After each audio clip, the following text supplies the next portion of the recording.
Hey guys, welcome to another Cult Movie Tuesday. Today we're talking about the 2009 film Antichrist.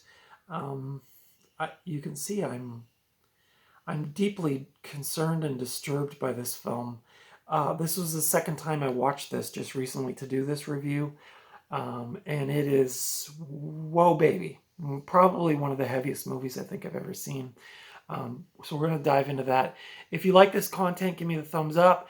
Consider subscribing to my channel if you haven't already. I cracked the 40 subscriber mark this past weekend. So thank you to everybody who's followed my channel and commented and liked. I really appreciate it. It keeps me going to do these videos. And I mean, I like doing these videos even if there was 5 people following me. But I do want to say thank you to everyone who has subscribed and commented and liked and all that stuff. I'm also over on Instagram at Night Owl Video, and I've gained a bunch of subscribers over there too, which is awesome. It keeps me going, so I'm giving you the thumbs up, baby.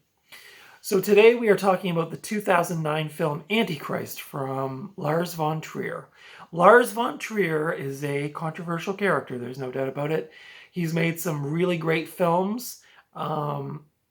And I'll mention a few of those. I'll mention a few before we get there. Dancer in the Dark with Bjork from, I think that was 1995 or 94, somewhere in around there. Was a very sad movie. The Kingdom TV miniseries, which Lars von Trier did, was excellent. I have the first and second part. I haven't seen or obtained the third part, which came out this year, or it's coming out this year. I haven't kept track, but those Kingdom series were really good. So good that Stephen King adopted them into the Kingdom Hospital series, which was big in the US. But if you can get your hands on the Von Trier Kingdom, do so. Very, very good. Yeah, so this is a experimental psychological horror film. It stars Willem Dafoe. We all know good old Willem, and Charlotte Gainsbourg. It's mostly just the two of them. I don't think there might be 1 or 2 other people in it, but not. It mainly focuses on these two.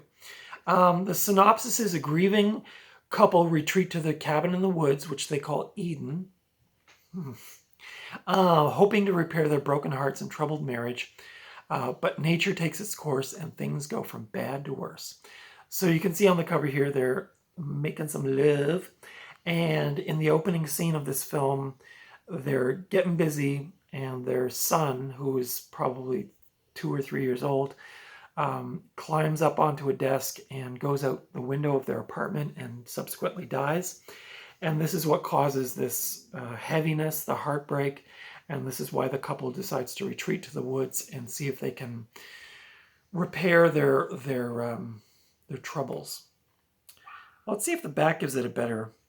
A grieving couple retreat to Eden, their isolated cabin in the woods where they hope to repair their broken hearts. Oh yeah, it's basically the same. Yeah, this movie is whoa. So if you're not in the mood for anything heavy, I mean real heavy, then I would not recommend watching this film. I'm in a pretty good place psychologically right now. I was able to find some enjoyment in the film, but if you're feeling down, do not go here with this film. It is real heavy. The story was actually written in 2006 by Lars von Trier while he was hospitalized, suffering from a severe depressive episode, and apparently that depression even carried over into the filming, where at points Von Trier couldn't even handle, filming and holding the camera. He just was so down, and that of course led him to feel very bad about it. And if anyone out there has suffered from depression, you know that if you're depressed and things get worse or things happen, it can kind of spiral out of control. And I'm assuming that this is what happened with Von Trier in the filming of this film. And you can really feel it when you watch this movie.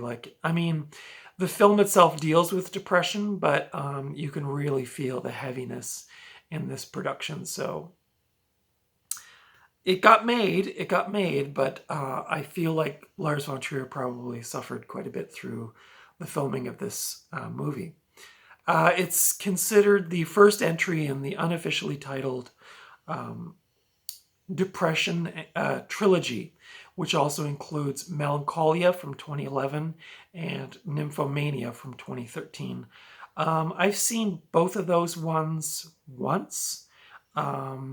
And much like Antichrist, it's probably the kind of movie you really only need to see once. I mean, it's an experience, but I can't picture myself going back to this many more times in my life. It's just I don't know. I don't know when you would want to go back to it if you were, you know, it's like I said, I wouldn't recommend it to anybody who's feeling kind of down or depressed or suffering from any kind of mental anxiety or exhaustion. And I just rewatched it for this review. I had seen it once previously, and I thought it was quite good. It was quite scary and unsettling. But when I watched it the second time, I thought, I don't know if I'm going to revisit this many more times. It's just one of those films.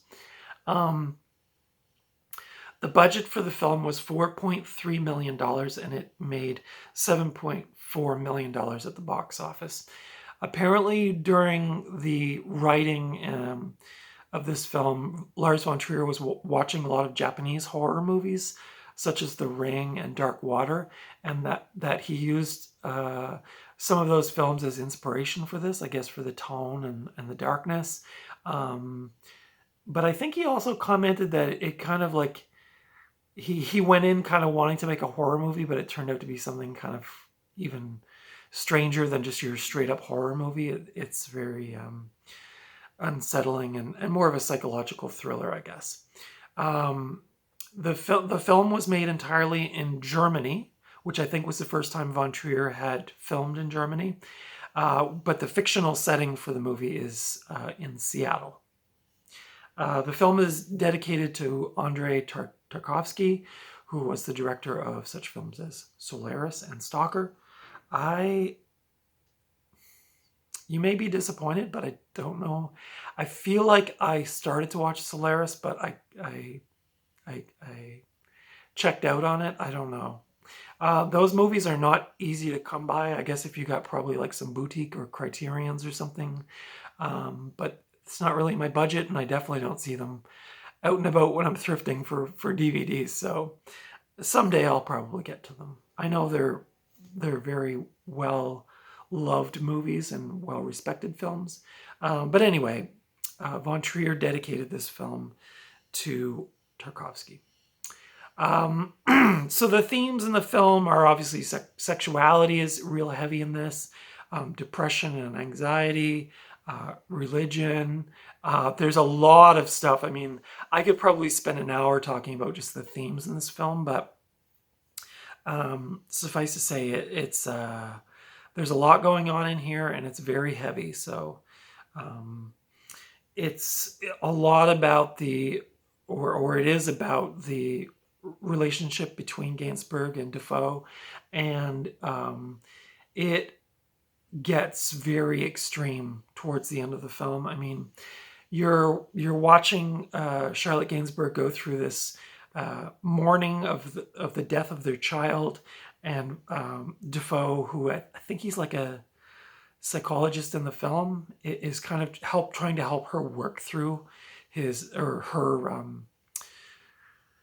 her loss and her depression, and it's really hard to watch. I mean, the beginning of the movie is like, you can't believe what your eyes are seeing. It's shot all in kind of like slow motion. It's black and white in the beginning, which then eventually turns to color. It's cinematically, it is glorious and gracious and a thing of beauty. But what's happening in the movie is so heavy and so hard to watch. And oh man, this movie is so hard to, again, I could probably spend a lot of time talking about it. I'm trying to keep this short and sweet, but it's a really hard hard film to watch. Have I said that already? But yeah, it's mostly about the interrelationship between the two characters. They go to the woods, then the woods is kind of like, I think there's like this idea behind it that like a lot of people consider the woods to be God or heaven. And if in this film, I think Von Trier is saying, what if Satan designed nature? And so you're lost in this kind of heavy darkness. I don't want to spoil it for you because it is a movie I would recommend if you've never seen it. At least watch it once. It's there's some things that happen between the characters in the end that are really, really disturbing. Physically, there's a lot of sort of sadomasochistic behavior, and there's some torturous things in it. And I don't feel like my review of this movie is going to make you want to watch it, but I think this is a movie that like people who like Von Trier's work have probably already seen, or maybe after my review will visit it, but it's definitely not something for the casual movie viewer. Let's just put it that way. The film premiered in 2009 at the Cannes Film Festival.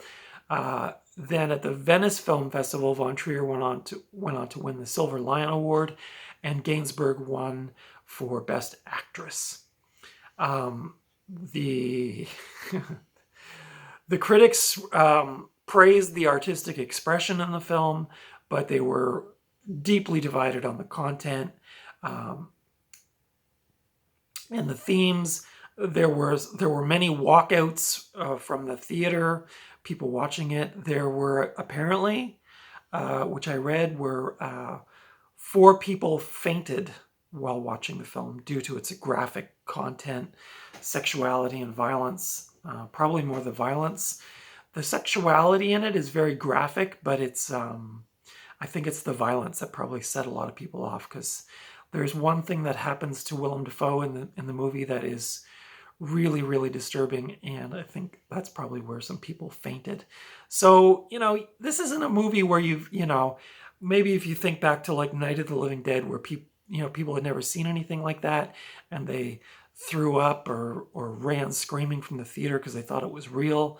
This is probably on par with that, where people have like never seen anything like this and do not know how to react physically or mentally or emotionally. It's that heavy. Yeah. So there was a bunch of people walked out. Von Trier apparently in a press conference I think it was at Cannes, don't quote me on that, but he claimed that he was the best director in the world. So I don't know. Sometimes I think Von Trier kind of like pokes a little bit and tries to get people riled up. But this movie definitely got some people worked up. No doubt about it. I did capture a quote from film director John Waters, who hailed Antichrist as one of the 10 best films of 2009 in the magazine Artforum, stating that, quote, "If Ingmar Bergman had committed suicide, gone to hell, and come back to Earth to direct an exploitation art film for drive-ins, Antichrist is a film he would have made." And I thought that summed it up pretty good. The film was banned in France by a religious group who, they just chastised Von Trier for his violence and his sexuality, his graphic sexuality. And so the film was banned for something like 7 years. I don't know where that stands now, if it's still banned. Originally, it was given a 16 rating. That group, of which I forget what the name of it is, but they're like a really conservative Catholic group, got the rating moved from a 16 to an 18, and then they just persisted and had the film banned in France. So it's that heavy. Yeah. So my thoughts on the film, I would give this a 5 out of 5 all day. From a artistic expression angle,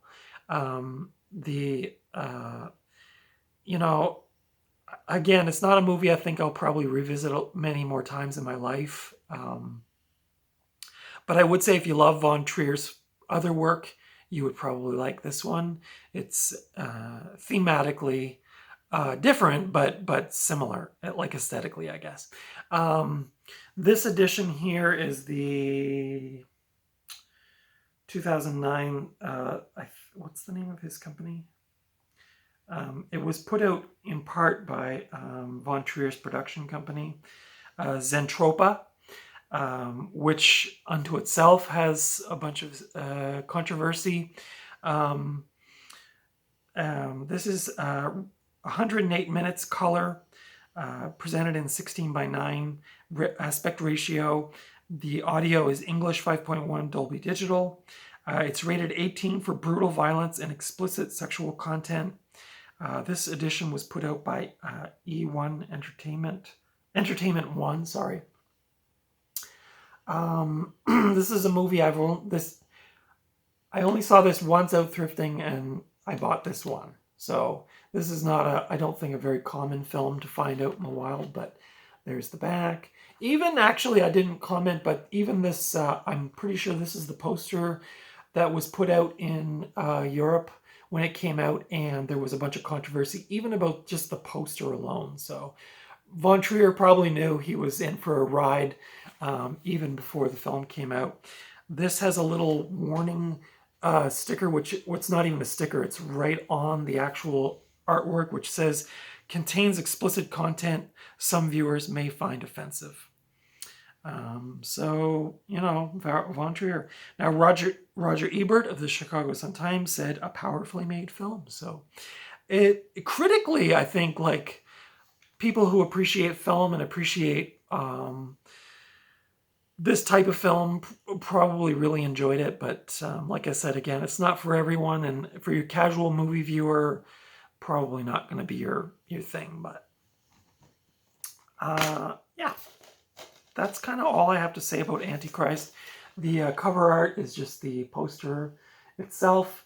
You can stream this on Amazon. You can rent it on Amazon and Apple TV for I think around the $4 or $5 mark. So if you have a hard time finding it, you can rent it. But again, don't rent this if you're feeling down, depressed, anxious, or if you just don't like that kind of heavy kind of movie. Fans of Von Trier know what to expect, but for your casual movie viewer who is not familiar with Von Trier movies, this would probably be really shocking, devastatingly shocking. The special features on this DVD are a feature commentary with Von Trier and journalist Murray Smith, which I did watch probably about a half an hour of that, and it seemed very fascinating. So I think I may go back and watch it just with the commentary. It has Chaos Reigns at the Cannes Film Festival 2009. So there's some backstage footage of them at Cannes when the film came out.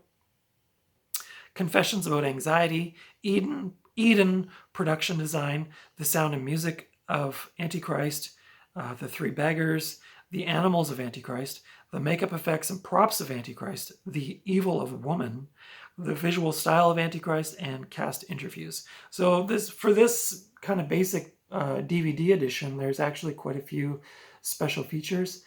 Criterion, I think, did release this in, I want to say 2010, but I could be wrong. There's definitely a Criterion edition. I just don't know exactly what year it came out. But that was my thoughts on Antichrist, the Lars von Trier film from 2009. If you've seen this, leave comments below. I'd love to hear your thoughts on it. Without being explicit, obviously. We don't want to get banned from YouTube. But yeah, I really liked the movie. I thought it was from a cinematic perspective, it is a brilliant film, but very, very disturbing. Anyway, if you like this content, consider giving me the thumbs up. Subscribe to my channel if you haven't already. Welcome to all my new subscribers. I got to, I think I went from about 38 to 42 subscribers over the weekend. So welcome to all my new viewers. Thank you for subscribing. You can follow me over on Instagram to keep up to date with what's happening on the channel. I usually post about what videos I'm putting out and things like that. And I don't think I'm going to have any thrifting hauls this week. I visited the thrift store today and I did not find anything, so that's okay. That happens from time to time. And be sure to check in on Friday for Fright Friday. I have also not decided what film I'm reviewing on Friday, but I will definitely have one for you. So be sure to check out this, revisit my channel on Friday for Fright Fridays. Ooh. And thank you for watching. And until next time, I will see you at the video store or the thrift store or, you know, just out and about somewhere. Thanks for watching. Take care of yourself. Bye.